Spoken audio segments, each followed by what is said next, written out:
Like, do you feel like there's more to me? I've got more potential. I wish I could tap into it. I wish I knew how to tap into it. Today, you are going to find out. We have the most amazing guest today, Rabbi Benzion Klatzko. Everyone's standing up and giving him a standing ovation. Here we go. He's awesome. He's going to walk us through how to figure out our mission in life. What is greatness? He's going to walk us through step by step. By the end of the show, you will know exactly how to bring out the best in yourself. Welcome, Rabbi. A big privilege and honor to have you on the show. Thank you. It's great to be here with you. Okay, good. So we go really fast, really deep. So I'm going to ask you, first of all, you were born for greatness. Like, okay, I hope so. What is greatness? And, you in the pre-show interview, you talked a lot about like mission in life, and like, that just sounds like in the too hard basket. I take care of my kids. I got feeding my husband. Whatever I'm doing. I got a business. I'm a lawyer. I'm a doctor. What do you mean our mission in life? And what do you mean greatness? Okay, what a wonderful question, and literally my favorite subject. The world at large would have you believe you're a number, and maybe even you're a burden. You are a part of the problem of overpopulation, and let's just thin out the herd a little bit.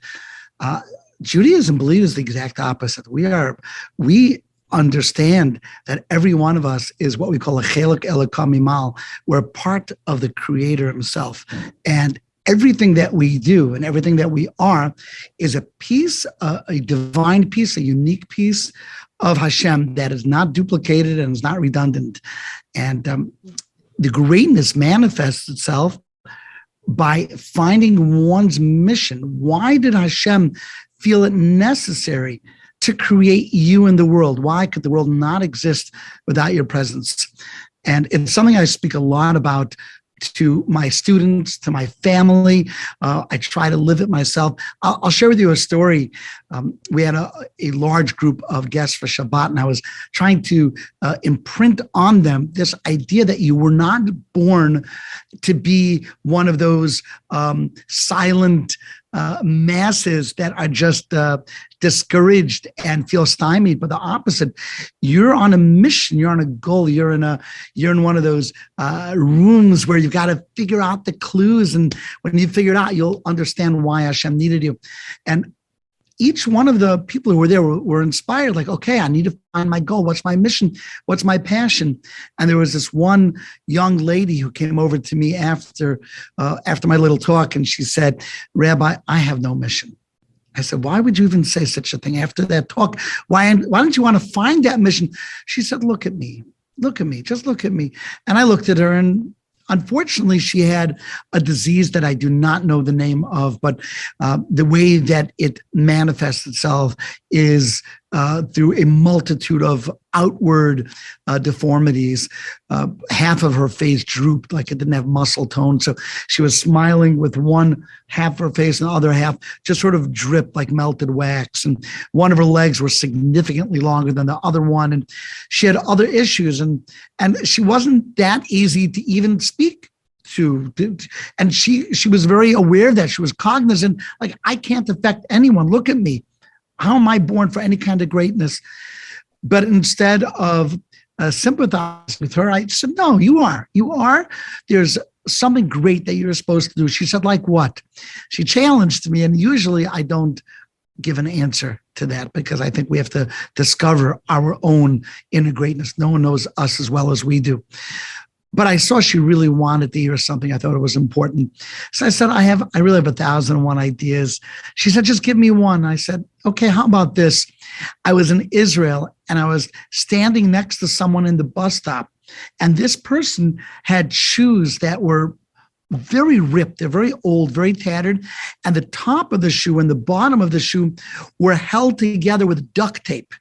I mean, it's like he did not have another pair of shoes, not Shabbos, not weekday, not Yom Tov, not sneakers, not sandals, one pair. And this one pair is so beaten up that the only way that the sole is attached to the top is through duct tape. I said, look, we live in America, and thank God we have finance, we have money. Even when we don't, we do. Everyone's got a cell phone. Everyone's got food and shelter. And like pretty much most people, these are not even things that we think about. We're worried about getting the latest and the greatest. And how many of us have not one pair of shoes or two or three, but a dozen pair of shoes in our closet? And to be honest, which of those pairs did we buy? Because we just thought that was a great idea and they were on sale and they would look perfect with this outfit. And then they turn out not to be so comfortable or not so practical or just not you. And therefore they're just sitting gathering dust. So I told this young lady, imagine if we went around and collected those shoes that people paid good money for and sent them to Israel where shoes are expensive. And that was my idea, just collect shoes for Israel. I was shocked when a few weeks later, I get a call from a man and he introduced himself as the father of this young lady. And he said, Rabbi, what do I do? I've got 20 crates of shoes in my dining room. What am I supposed to do with them? And I said, she actually did it. She went around collecting shoes. He said, you bet she did. She went around Flatbush, hobbling around from door to door, knocking on doors. Do you have shoes for Israel? And people are practically throwing brand new, expensive designer shoes at her. 20 crates, not that difficult. And here it is, a mission that's not being done, a simple idea. And here she went out and she did it. You know, and I'm telling you this story, Leah, because unfortunately that year she passed away. And part of that was part of her ailment. It affected her heart as well. And we say it, L'zech nishmasa. It should be a memory for good. How many of us search all of our lives to find something meaningful to do? And here she's doing something amazing and impactful. So did they end up sending the shoes to Israel? So I told him what to do. I can't answer that question honestly because I don't know if he did it or not. One of the things that I do when I introduce different ideas to people is I try not to babysit the project. I like to be I like to help the project. I can't start. imagine he didn't. If his daughter made this thing and then ended up not surviving the year, I can't imagine he didn't. I just wanted to have that follows. That's so okay. Besides the moving, everyone on staff is like, it's a very powerful story. But besides that, how does that get us one step closer? Can you walk us through how do we find our mission in life? I mean, it sounds like, we have our passions. I mean, I feel like my passion is shalom bayis, peace in the home, I'm going to make this happen, but for a lot of people, it's like just getting through and surviving and not getting fired from their job and staying close in their relationships. Why is a mission so important? And also how do you even start? Okay, great. I want to throw in over here, I don't think I said this in the pre-interview, but I think it's important to know, we have more than one mission. And the proof is that you're alive. And therefore, no matter what you've done, people have asked me, is Shabbat to come? Is that your mission? I said, no, I think it's one of mine, but I think the best is yet to come because I'm still alive. So Hashem wants me to do something else, something in addition.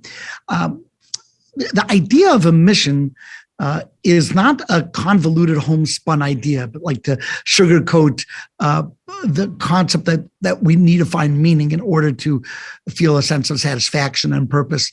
It comes from the Talmud. The Gemara in Chulin says, "Makam hinachta li avosai liskad elbo," which means my ancestors, my predecessors, have left a place, a spot for me to express my greatness.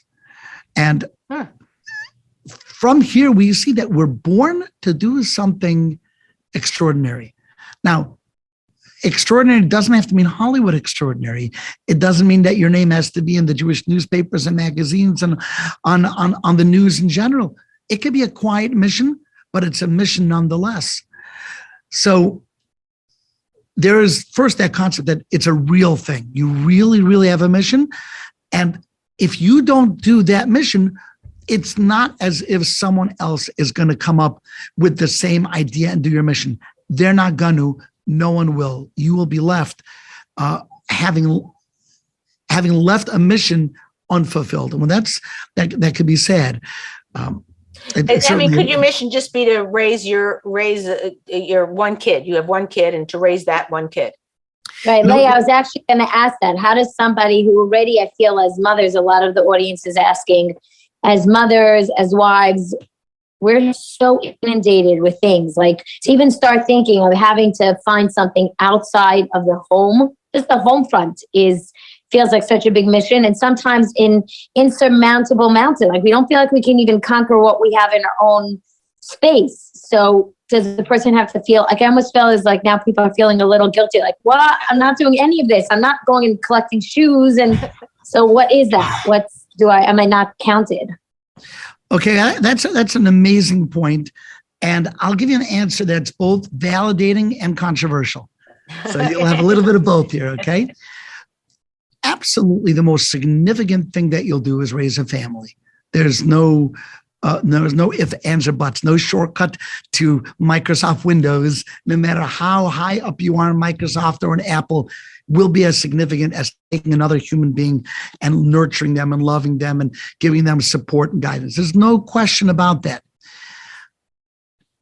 There is a concept, though, that Hashem has given us, most of us, I would say, the capability of doing something in addition to that, and maybe even to enhance that.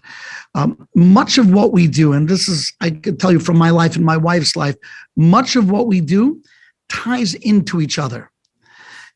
So, for example, let's say your mission would be Bikur Cholim. And you're, once a week, you're going to make food for people who are ill or ladies who just had kids. So we bring our children in, we bring our family in, we teach them a value, we have them roll up their sleeves, they become part and parcel, and we accomplish our chinuch as part of that mission. Our education of children. Is that how you? Right, right. We're able to educate our children through our mission. And really, it's an interesting thing. I used to live in LA. And I'll mention someone who I think you and I were both close with. Her name is Rebbetzin Bracha Zeret. I'm sure you know her quite well. Yeah. And she is one of the first people that I worked for in terms of Jewish outreach. And she used to push me pretty hard, often harder than I thought I was capable of handling. And the crazy thing is, at the end of the day, I always was able to handle it. And today I look back, and Baruch Hashem, I'm doing so many more things. I look back and I'm like, that was nothing. Like, there's so much more to do. We find time for things that we're passionate about. And they could be hobbies. They can be collecting things. They could be going to the gym. We're so overwhelmed that we can't do anything. We find things to do, because otherwise we're automatons, we're robots. There's no color, there's no life. So we must find other things to do. So if those things can be mission-centric as well as enjoyable, wow, you've covered all the bases.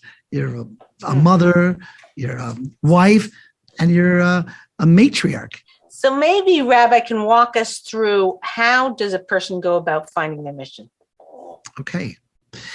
It's a great question. Like I mentioned before, I usually don't offer up missions, although I have a lot of ideas. But what I've learned over time is ideas are very personal, and things that I'm really passionate about, the next person may, they may not see the point in it. And I'm like, oh, can't you see how many people it's going to affect? And that person says, no, not really. But I have an idea that's going to change the world.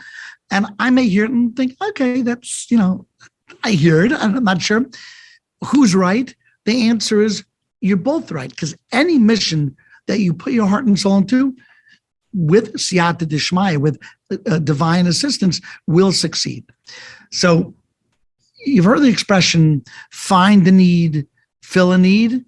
Find the need, fill a need. You come into a company, and it's sort of one of these companies that are not that organized, and things are flying, and you keep going over to the admin, or you go over to the director and say, hey, what do I do next? What do I do next? And eventually he's going to say, find the need, fill the need, look around, what needs to be done. And when a person acts like that, when a person finds that need, very often they'll make themselves indispensable. That's awesome. But I would change that terminology a little bit, Leah.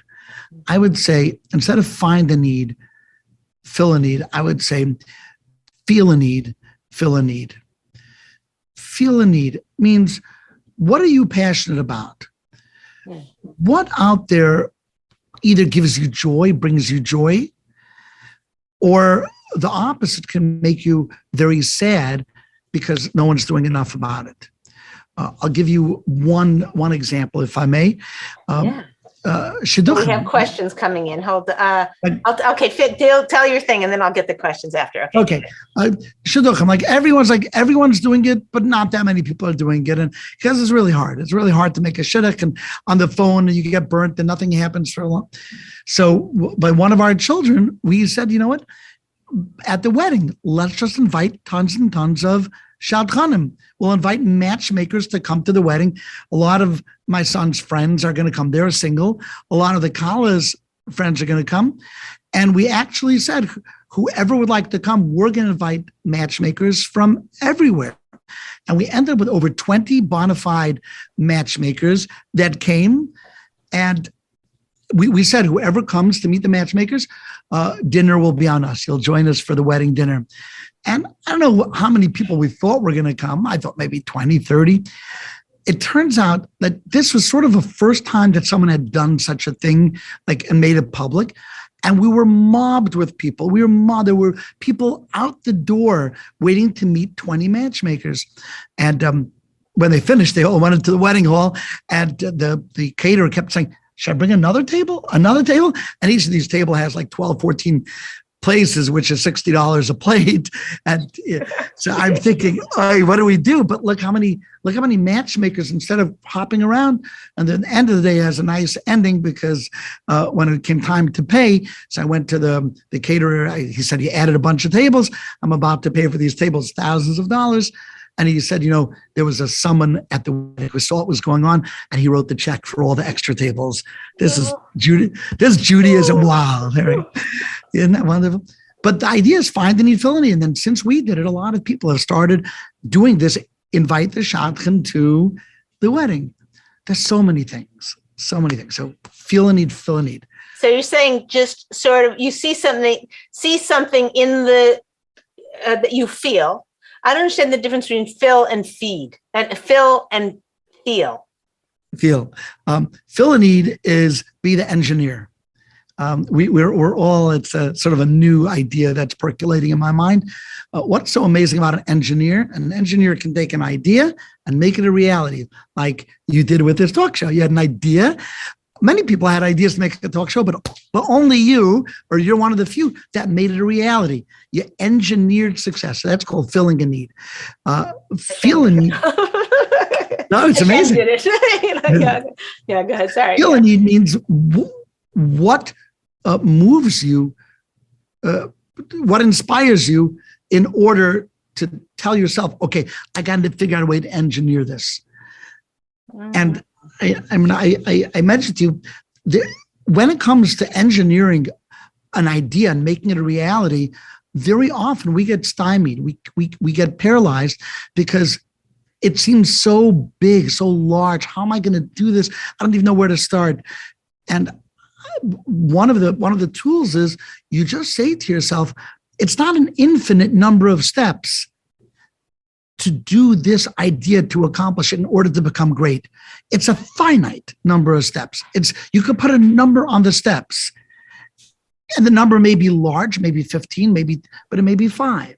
But even if it's 15, you mean, in other words, you feel drawn to something. You see a need out there, and you these single moms or whatever, they never get a break. They never get a vacation.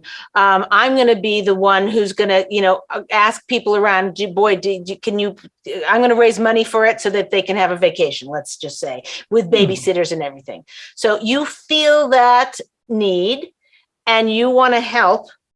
And you're saying now you would engineer so oh, okay, I've got to call 10 people. I've got to raise whatever it is, $4,000. I have to find a place. I have to call babysitters. That's what you're saying about the steps to make it. Yeah, exactly. Whether it's a website, whether it's the calls, you write it down on a piece of paper, and you'll be able to conceptualize what it takes to get to the finish line. And more often than not, it is so much more doable than we imagined. Wow. And more often than not, you could do it on a shoestring budget. Most projects, people get daunted by the money. Don't worry about the money. Most things can be done free, cheaply, or through donations. It's fascinating how we money stops us, but most of the projects are not there. It's more manpower and time and will and desire. So you're saying, like, if I was doing this thing for singles, I would be all worried because that's going to cost $6,000 or $4,000 or whatever for this many people, whatever. And then all of a sudden, because I'm got a determination for it, Hashem will come down and there'll be somebody who has a resort, and they'll say, our resort is completely not booked for 3 months. You guys can have it any dates you want, or some crazy thing like that. God will help. Yeah, I mean, that's a very miraculous kind of scenario. Right. But you're saying you'll get help on that. Okay, let's take the question. I'm sorry, I've got two questions. So the question actually comes back from before. Somebody's asking I feel that in general, even myself as someone who likes to do stuff and likes to take on big things, my biggest problem in life was that at one point, and I remember, Leah, we spoke about this early on when you started doing the show, was how my husband turned to me one time and said, I just wish you treated me like you do your organizations. Like, I wish I was one of your projects or one of your missions, or, you know what I'm saying? So, and there are many women like that we feel very validated when we're out there in the world doing great things for other people, but we don't feel as validated when we're trying to make our mission our family. And so now it just seems like we should be making other stuff our missions. And so I think there's like a little bit of a confusion if Rabbi Klatzko can explain. Okay, good. Save the second question for after he answers. Go ahead. Okay. Well, wonderful, again, very valid point when we get out there and we're in the public eye. So it feels good. We get an applause, we get the recognition. And when we make a delicious supper, maybe we'll get a thank you and the dishes. It's that's 100% true. One of the nice things about life is, in most cases, it's not usually an either or prospect. It's not either I could be a good mother or I could be out there in the public eye or I could do a big mission. It's not. It's just a matter of finding the balance. Picture a company that grows and they were really good at customer service, and now they're growing. Do they say, well, now we're big, we can't be good in customer service? No, now there's a new challenge. How can we grow and yet still cater to our customers to give them that personal feeling? And you grow, and some growth can be uneven. It can be incremental, but at the end of the day, we can do it. It's never either or. In Kiruv, in Jewish outreach, which I'm involved with. So one of the things that we look for is, are you reaching people? And I've often heard people who are working outreach say, well, look, I'd rather reach 2 amazing people that will grow and become really solid members of the community than 100 people and then not really get to know them and so on. And I say, why is it either or? Maybe it's not 100, but how did you come up with the number 2? Maybe the number is 22, right? We limit ourselves and then we limit our greatness. And, it's something that, we have to digest, because we could become great, but we give ourselves sort of the either or decision. And it's not either or, but it does take finessing. It does take balance. Well, that gets into your other point, the next point you had, which was fear of becoming great. Now, I want you to explain that for people, because I know we all kind of have that at a certain point, and it's a fear of becoming great, but it's also a fear of like having that responsibility of carrying through on our dreams. That's now like, I don't feel like it today, you know. So it's fear of roping yourself into a commitment that's hard, and fear of greatness. So those are kind of two questions. Beautiful. Okay, so I give you a few tools. I think one of the tools that I use, because I failed at many things. Don't get me wrong. I have so many great projects that are just sitting there on the shelf.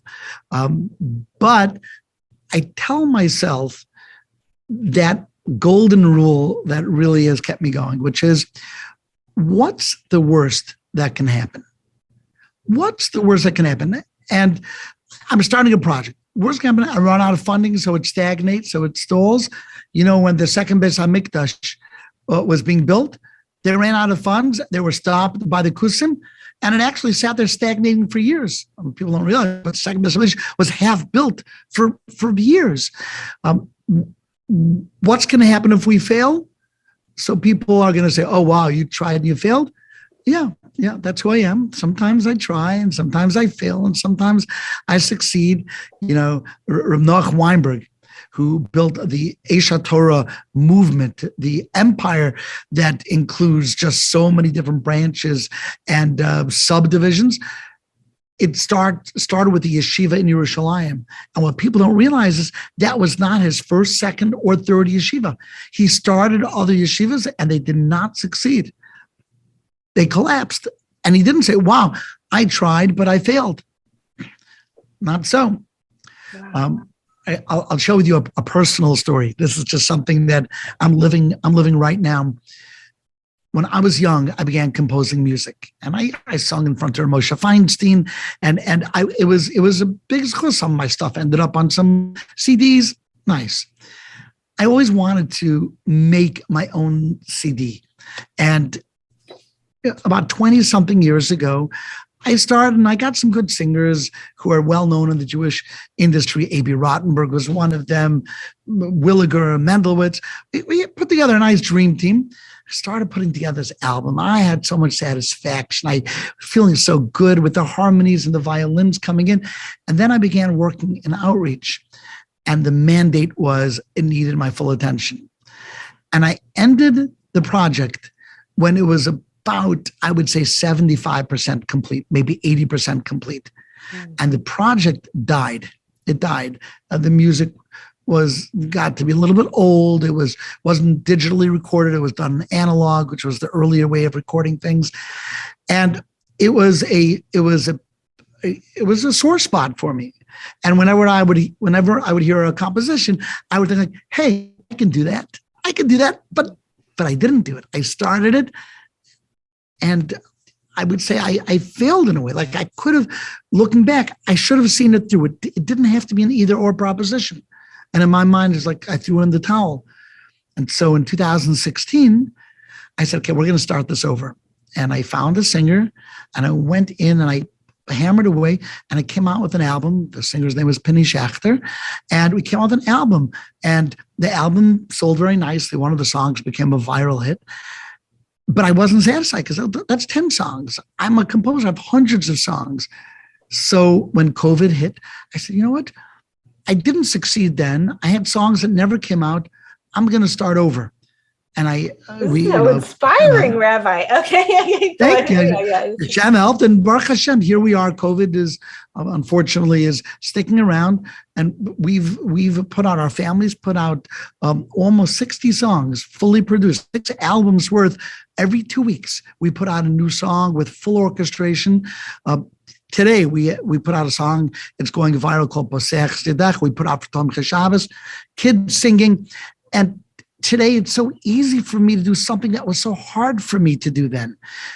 We have these blocks, and we think, okay, I can either do this or I can do that, when really, if we break through some barriers, we find that thing. We find our calling, what gives us passion, and what allows us to maybe discover a little greatness in ourselves. Shoot. That is so inspiring. Yeah. Okay. Yeah. Any other question you have? Because I want to wait, but why? Yeah, but why? My question is more like, why can't our passion be our family or our husband? Meaning, why does it have to be something outside in the home? Why can't it be? Meaning, I feel like that's what I had to do for myself. I had to sort of cut myself off from all this stuff that I like to get myself involved in and just tunnel focus on my family and my life, and my marriage above everything else. And I know that I have the ability to do more because not to toot my own horn, but I'm a powerhouse. I know I can, but I also feel as though it's not going to give me, I'm not going to do justice to my family. So meaning like, I almost feel like, is it wrong that that's what I'm picking as my mission? That's my mission? You know you better than I know you. So if you feel, let's say right now at that stage in your life that you need to be there with your family, guiding your children, being there for your husband, I can't think of a more worthy mission. I would hope that every mother, every wife, every husband has that as their primary mission. There comes a time though, we grow old. God willing, if we're blessed. I am 53 now. Baruch Hashem, got 15 grandchildren, and I try to be a really present father. I try to be a good husband, but there's still something left in the tank where I don't feel like I'm giving up. Now, maybe 20 years ago that wouldn't be how I felt, or maybe if I were married to a different person, or if I had different children, I would say, no, there's no room for that if I'm going to get the job done. I have a number of female powerhouses in my own life. I'll name a few. Each one of them share the same story, that they concentrated on their family and then they realized, you know what? I got this. I got a good rhythm going. I know how to be present. And now I can do something else as well, and it's not going to be a contradiction. I have a sister, Rivka Malka. You can look at Rivka Malka. Yes, Rivka Malka Perlman. I didn't want to Chas v'shalom say anything like, Chas v'shalom demoting anyone, but I'm like, Rabbi Klatzo, Rivka Malka Perlman, she's like the top of the top over there. So oh, she's amazing. That's basically the claim to fame. I listen. I will tell you. I don't know if you know the Rivka Malka story, but Rivka Malka was a wonderful mother, wonderful wife, and I used to come down to Baltimore, which is where she lived, and I would tell her, Rivka Malka, you got so much to offer the klal. I think you can do both. I think, and she heard it, but didn't hear it yet. And then she went through a very life-changing difficulty. She had a baby in the middle of pregnancy. She had DIC, which was pretty much a death sentence. And she pulled through. She had a near-death experience. And when she woke up, when she said, I need to be doing something in addition, not at the expense of, and she incorporated her family. Her kids are awesome, and she figured out that way. I have another cousin, Esther Bela Schwartz, who's a very, very famous speaker. And I remember her when she was just a mother, and that was great. And her husband, Rabbi Yitzchak Schwartz, who's in the Ated, was the powerhouse. But now his claim to fame is her. Chani Jeravel is also a cousin. My wife is a Jeravel. I've been surrounded by powerful women. Now, it doesn't mean that everyone. It's like there are different chemical, genomic makeups within us that dictate what we are and are not able to handle. But sometimes it enhances our motherhood, our wifely desires to be good. When we give ourselves when we give ourselves that time, we can be even more present because we feel like, wow, I'm there for the klal and I'm there for the prat. I'm there for the kids and I'm there for the neighbors. My own wife is the best example. Baruch Hashem, 11 children. What she does, I don't even know half of what she does because she's so quiet about the whole thing. But she has every excuse. She makes 200 meals a week, and that's enough. but she goes around every night. She distributes food to the poor and she collects food from different, what she does, I can't describe it. Somehow, she's exhausted at night, but she finds the time and she's no less of a wife. So again, I'm not, for individual questions, my number is 212 Shabbat. You're welcome to give me a call. I'm pretty accessible, but in general, it's not necessarily either or. Sometimes we can. Okay, got it. Wow. Maybe Rabbi can tell us a little bit about you. You had a whole thing about including Hashem in your journey. So maybe you can tell us a little bit about what you mean. Yeah, absolutely. I think we have to be very humble and understand that there are a lot of people who are very smart who are driving taxis in New York, as the saying goes. There are many people who did everything right in terms of, okay, I went to university, I got my degrees, I got my bachelor's, I got my master's, and they're unemployed. And then there are people who stumble upon an idea or they have an epiphany. We are really, as we say in Aramaic, zakuk l'rachmei shmaya. We are dependent on the mercy of heaven. All of our success comes from Hashem. And the moment that we say, kochi v'otzem yadi, it's my strength, my acumen, my business smarts, my people skills, my charisma that has given me all of these options and opportunities, Hashem can take it away. I knew somebody who relied on her charisma. She was so outgoing, and Hashem unfortunately gave her a certain disease that created very unsightly splotches all over her face, cheeks, and nose and lips, and she was not able to rely on that charisma. So we have to know Hashem is the beginning, Hashem is the end, and Hashem is the in-between. That doesn't mean that we shouldn't put in our own effort in nishtadlus, but when we include Hashem in our journey, even if our journey is not successful, we could say, okay, well, I guess that's Hashem doesn't want me to do this. The Vilna Gaon always wanted to go to Eretz Yisrael, always wanted to go, and every time he tried to go, he was stopped. It's very famous. And he got the hint and he stopped trying to go. He said, Hashem does not want me to go to Eretz Yisrael, so I'm not going to go. We need to have Hashem as part of the journey. Okay, we have another question, but I just wanted, before we get into that other question, I wanted to ask you, you had mentioned to me that you have, with each of your children, you have many children, you have the daddy talk before their wedding. And right. If you don't, with your permission, you would have said you'd like, you could share it. I would like to know what that daddy talk is, just for our viewers to sort of get an insight into what you can contribute to another person. Yeah. Absolutely. Absolutely. So first off, you should have the daddy talk and the mommy talk. Let me establish that. That's really important because they're never going to forget it. I remember the daddy talk I got from my daddy, who I call daddy. And it's a big deal. When I speak to my kids, so I can tell them, you can, be loving, be generous, be kind, be thoughtful, be validating, apologize easily. There's a lot to say. And it all should be said. But very often, speakers are guilty of this all the time.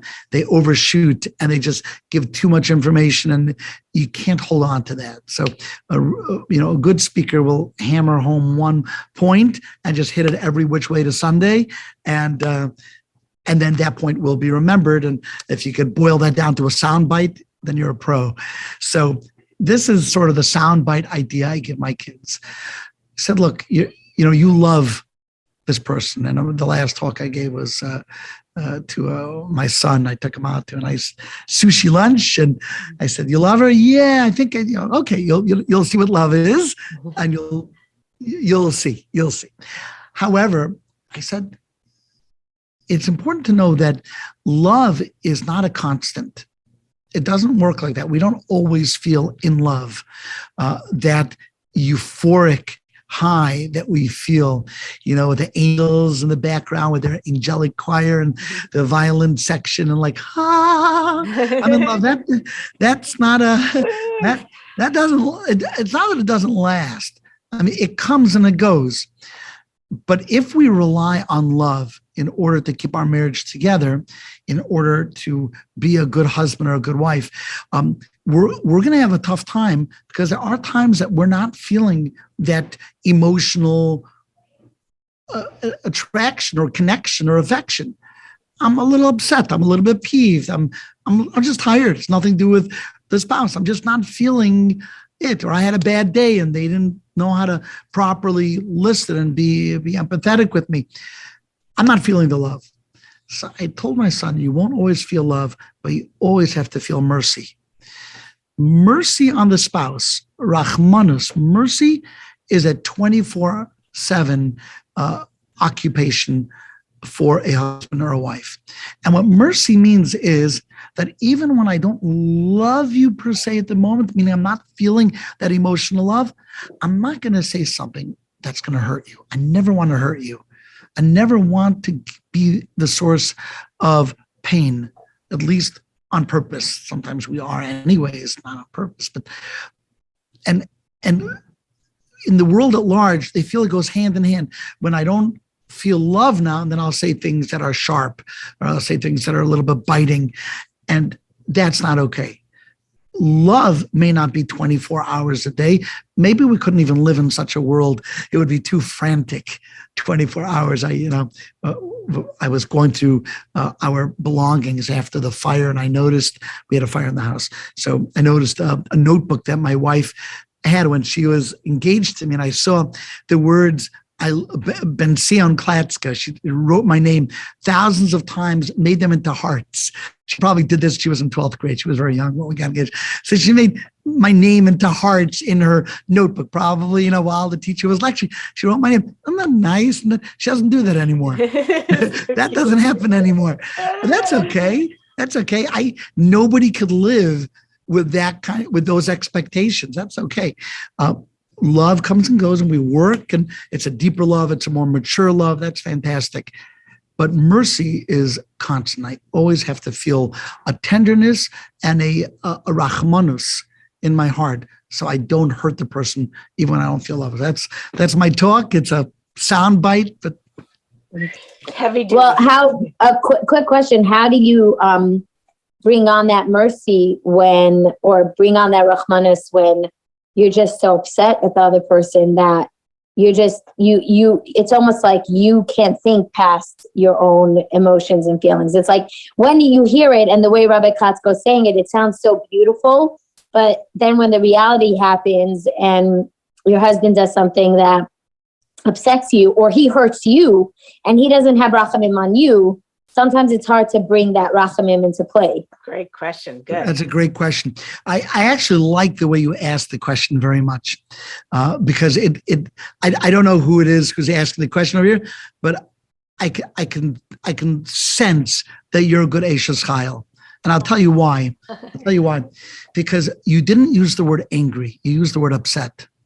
And there's a very big difference between the two. Angry is I'm angry at you.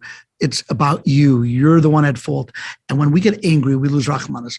When I am upset, it's about me. This is how I feel. Now, often guys, including myself, don't know how to tap into what's bothering. And that's not just upsetting, but it's frustrating. Like, can't you see, I asked you to bring this home, and by you not bringing it home, it's not that you just forgot. It means that I'm not on your mind, not a priority, because you didn't forget this and that. So we feel hurt, we feel upset. But when we're upset, we don't hurt the other person in revenge. We want the person to understand us. And if we don't have rachmanus on the other person, if we say things that are sharp, almost to get back. So then your upsetness transforms into anger. And then when there's anger, so then it's true. Kol hakoes, it says in the Gemara, Kol hakoes, whoever gets angry, kol minei gehenim sholtem bo. All sorts of gehenim. That's not a good thing, gehenim. So upset, I think we could be more merciful. I'm not saying it's easy. It's not easy to, we want to say it the way it is, and some of the saying the way it is could bite. I think also we have to think about the fact that this argument will eventually end, but the words that I use will linger in the air, and I cannot take back words. I can't. Words, especially words that are charged words, like ugly or thoughtless or inconsiderate or dumb. Certain words, there's no amount of flowers. If your husband ever says you're ugly, is there an amount of flowers that he could buy you that makes you pretty again? No, it's like toast. You're gone. So words linger. So stick with the upset, not the angry, and you'll be able to have, it'll be a little bit easier to have that mercy, I think. That's awesome. Okay. I wanted to ask a little bit about greatness because, the show's called You Were Born for Greatness. And the question is, what is greatness? Like, is greatness being, we talked about having a mission and you're like, we all have a mission or whatever, but then greatness is like, it's everyone knows the study probably where they asked kids, in the 1950s, what do you want to be when you grow up? And it was like, I want to be a fireman. I want to be a policeman. I want to be a pilot, or whatever, or a nurse or whatever. And now when you go and you ask kids, what do you want to be? They're like, I want to be famous. It's like, famous for what? So is greatness being famous? Is it being a popular speaker, an influencer? Like what is exactly greatness? So categories very famously are split up into three. It's often said about Lashon Hara that there are three kinds of people. The low people speak about people. Average people speak about things. And great people speak about ideas. So if we want to be great, we have to stick with category 3. Category 3 is ideas, an idea. And ideas are things that are sort of like floating in the ether out there, like a show, an inspiration, a workshop, a charitable cause, a way to help people. I was thinking in COVID, how many people are not being visited, like just ideas, and then being able to take those ideas and bring them down to the earth. That's what we're doing. So we become great. So fame doesn't rank at all in the realm of ideas. There's no fame has no role in there. Fame is a byproduct and sometimes a negative byproduct of ideas. I guess lately, our kids are a little bit, because we're putting out music and Shabbat.com, I don't know, for whatever reason. So people have heard of us. And whenever our kids say, oh, I came to camp and I was so famous, everyone said, you're Klatzko. I said, and what did that get you? What did I get you? And usually my daughter, who's a teenager, says, oh, it was terrible. Like everyone wanted attention and then they were insulted. So I say, see, it's not a big bargain to be famous. And really, famous people in the Hollywood world. I lived in LA. I gave class. It was called the Hollywood class. I worked with these people. There was nobody that was happy because they were famous. That was not their greatness. The opposite. The moment they became famous, the paparazzi began following them, and then they said, "Oh, I have no privacy. Oh, my kids can't go out because there are people taking pictures." Then I end up in the tabloids. It is the ultimate fool's gold fame. It's the ultimate fool's gold. So that's not greatness. Wow. That's okay. We're going to take this next question. That was, wow, well said. Okay. Wow. Okay. Go ahead. Yeah, exactly. No. So how does somebody practically start figuring out their, like, let's say today they say, okay, you know what? I can do more. I can't try to find how do you find that mission practically? How does the steps that they take today to do that? Again, a really, really great question, which you have to answer. I'll give you a tool. You can meditate on who you are as a person, as a Jewish person, as a neighbor, as someone in your community, and think about which things either make you very happy or things that concern you. And usually within those two realms, there are opportunities. So if it makes you very, very happy to hear that someone got engaged, so maybe you want to start a gemach for collars for chasana shtick. It's a funny thing. I have some daughters. Getting hats and ties and funny things for people to wear at the wedding to amuse the people. Exactly. The husband. My wife and I, years ago, we started a wedding dress gemach. And that was just, somebody had a bunch of designer dresses. I said, hey, let's make it for a gemach. And it eventually got absorbed by the Cleveland wedding dress gemach. And it made us happy to create that. Does it make you, again, shidduchim make you happy? So maybe get involved with a singles event. Maybe get involved even over Zoom. I had a chassan kala that had been looking for years to get married. And when they finally got married, they wanted to pay it forward. So they made this Zoom. And I couldn't believe it because, I'm saying they were the coolest crowd. And it didn't seem like they'd be able to pull it together. And they had so many people on meeting singles trying to meet each other on Zoom. Trying to meet each other. Private rooms or something like that. Right. There is even opportunities or projects that seem to have already been spoken for can be done better. Almost every one of them can be done better. And this is very well known. If you see a gas station on one corner, you'll see another gas station open up on another corner. There's always an opportunity to do things better. A sheitel gemach, or not for married women, but how about a wigs for kids that have cancer? It's unlimited. Or I had somebody who was a photographer. So they said, what can I do? So I said, well, what about, I get a lot of resumes because we are involved in matchmaking. And sometimes I see the pictures and what are you thinking? That you can't use that picture on a resume. And they said, well, that's the best one I got. I took it. So this photographer said, I'll be happy to go down and take professional pictures. That'll be my mitzvah. I'll take professional pictures for people who are making resumes. Oh, no brainers. So many things. Wow.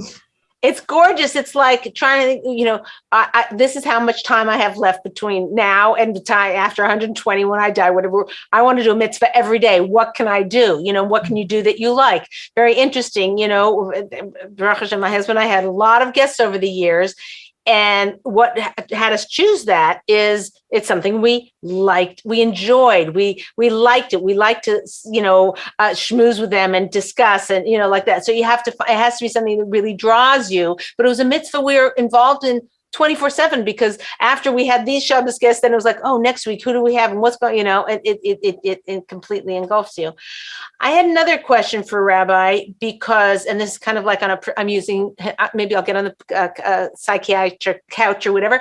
I'm using you as my, sometimes you pick your mission or whatever, and sometimes it's so hard. Like, with the Ladies TalkShow, it's wonderful. I feel like it's, this is part of my mission to help spread shalom bayis in the planet Earth and to answer questions and be a place for people to come that they can get strengthened in this area. But it is so hard. There's so many, they don't see behind the scenes, but even just this morning, this guest canceled and another thing. And then, the camera, we upgraded the software and then it didn't thing. And whatever, every day, there's not a show that just goes, okay, let's start. Okay, fine, we're done. But it's always that we didn't get the thing from the guests that did with their bio. We didn't get a picture for them for the flyer. We didn't, it's a million details, really a million details. And it's sometimes I just feel like is God trying to tell me something? It's we're doing such holy work to try and do this, but there's so many hurdles. Like every time, we've seen a lot of miracles from God. Don't get me wrong. Just when I couldn't do this and that, a staff member came and said, "Oh, I'd like to. Do you have anything I could do?" And then so a lot of miracles. But I just wanted if Rabbi could talk about the determination that's needed or give me advice on this because sometimes it gets just very challenging. Sure. People used to ask me, "Are you afraid of burnout in your rabbinic outreach mission? You're afraid of burnout. And I would say, stop asking me that, because you're creating a narrative in my brain. And the more it bounces around, the more true it becomes. So we don't talk about it. The truth of the matter is all missions end. And one day the ladies show is going to end. And one day everything is going to end. So what we're doing is we're fighting the current. We're saying it's important enough right now that I'm going for it right now. When we look at it like this is supposed to last for 1 million years, so that's not going to happen. We're getting older. Technologies are going to change. People's interests will change. We want to leave what's called a Yad Vashem, a footprint that I was here and I had a mission. Hashem put me here. And when I come up to Shamayim, when I come up to the heavenly court at the end of my 120 years, I can take these hours and these days and this effort and put it in a lot box and give Hashem this locked box and say, Hashem, look what I did from the year this to the year that, from this time to that time. And I put my effort and my love. Every mission ends. Well, so I'm hoping that in other words, giving an awareness of shalom bayis. In other words, everyone's busy with this and that and a million different things or whatever, and everyone knows the laws of Shabbos, and they could report it like this, and everyone knows the laws of kashrus, and they could say, oh, kosher, you need milk, you need meat, whatever. But people don't know. If I were to stop anybody in the kosher market and say, what's our masorah for shalom bayis, they won't know the answer. And I'm hoping by the time this mission is accomplished, everybody will at least have will either know our tradition for our 3,000-year-old bulletproof track record, but to have success and joy and happiness and satisfaction in their marriages.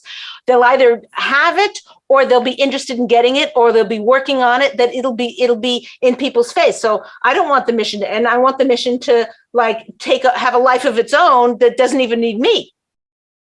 Wonderful, yeah, and that will happen. That will happen. And amen. That will happen.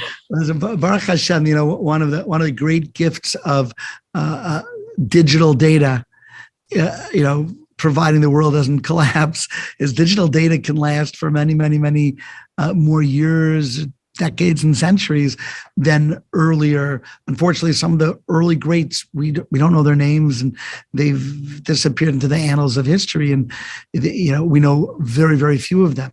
So we are living in a fortuitous time where our mission can last. But we're not going to continue to produce new content. Eventually, Mechabrei Svarim are too tired to write svarim. We want to do the best we can while we have the energy, and that's the goal. Whenever you feel discouraged or like, oh no, is Hashem telling me it's time to hang up? No, I got energy. Recently, the people that I work for, they said, I had COVID this year. It was a very bad case. So, I was a little bit schwach, a little bit weak this year. They said, how many years do you have left, do you think? And I said, I don't know, at least 15. And they're like, 15? I said, yeah. What am I, 53? Yeah, I'm 78. I mean, that's reasonable, Meaning, in other words, when the answer to the question of how you carry on through the rocky, yes, you have a mission, lovely, but is just to fight as well you can fight. To fight, knowing that it's, eventually it'll be over, and then we'll look back wistfully. I mentioned that I'm doing music now. We're at a very frantic pace. I just said to my wife yesterday, I feel like, I'm beginning to slow down, and, who knows whether that's going to continue. But while I have this setup, I want to pump myself dry, like any music I got in my kitchen, because I want to get out there, because I know once I stop, it's going to be hard to restart. That's the same thing with your show. You got it working. You got your people. You got a following, and you have people who believe in you and are being affected. So you got to ride that wave. All right. Okay. Sounds good. Okay. Wow. Okay. Yeah, we're out of time. Rabbi, Wow. This is hopefully, God willing, people got some insights into what it means to find a mission or a project. You don't have to think my life's mission from now on. From what I'm understanding, it's like find a project that means something to you. It can be simple as getting shoes for some people, and Hashem should bench her neshama for the beautiful story and what she did for people. I share with you, I know we're wrapping. I just thought of a name of a project. It's just too funny not to share. Okay. Name of the project. I was thinking, imagine somebody just would look after the women that are in their 9th month. And in other words, like the 9th month, the hardest month, and you can call it Project Bottom of the 9th, which is just like, wow. Wouldn't that be a great project? That's it. Wow. If you take it on, whoever's watching this, let me know. Okay, let us know. Will that's fab. Wow, that's good. Actually, there are a lot of people who could use help in that time. You can't even roll over. Thank you. Okay, thank you so much, Rabbi, for being with us. We learned a lot. It was a very powerful show. Really grateful to you for coming on. Are we going to give Shabbat.com a final plug? Oh, thank you. Oh, I'm so happy you said that. Okay, yes. Quickly, standing on 1 foot, 30 seconds. What is Shabbat.com? And people go to Shabbat.com. SHABBAT.com. What exactly is it? Correct. Not Shabbos.com, Shabbat.com. Okay. Shabbat.com is a social network for Jews to help them find places for Shabbos anywhere, including widows from COVID, including Baalei Tshuva, including converts, including singles who just need a place. You could just go on and say, find me all the local singles, and click invite by their profile, and you can invite them. It also has dating. It's free. There's even matchmaking, and it does all sorts of other things. We are unveiling a brand new version of it. We worked 2.5 years. It should be unveiling this week, God willing. A new app, a new website. It's really polished. And you check it out, give it a nice rating on the App Store, and invite people because they need invitations. They need love. That's fantastic. Wow, that's great. Got to go there. Everybody click on that now. He'll put the link down below. Thank you so much, Rabbi, for being on here. I'm so glad you remembered at the end. Afterwards, I'd be like, oh my gosh, I can't believe it. Anyway, so glad it is a fabulous site, can help a lot of people. Talk about a project to change the world. Talk about achieving your greatness. Awesome job. This is Leah Richeimer for the Ladies Talk Show. Thank you so much for joining us.